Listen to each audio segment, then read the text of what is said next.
Okay, so you saw our short clip.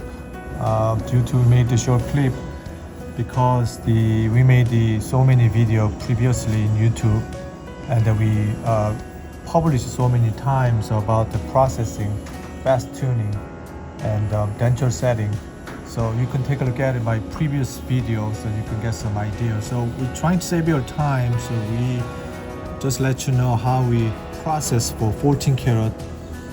I think this is 14 karat, which is gold facing the patient wants and with the characteristics.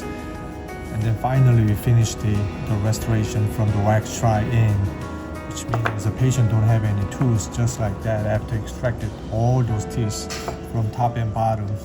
And they have many options before they go to the implant site. Okay, so we have to make the bite block and kind of wax try-in this previous conversion thing, and then we finish them up. The doctor gave us this really good impression. This is very good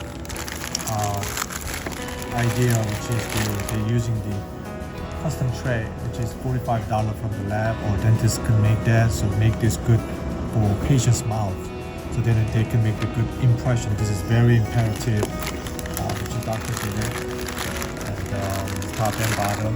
Okay, and here's his finals. So thanks for watching my channel.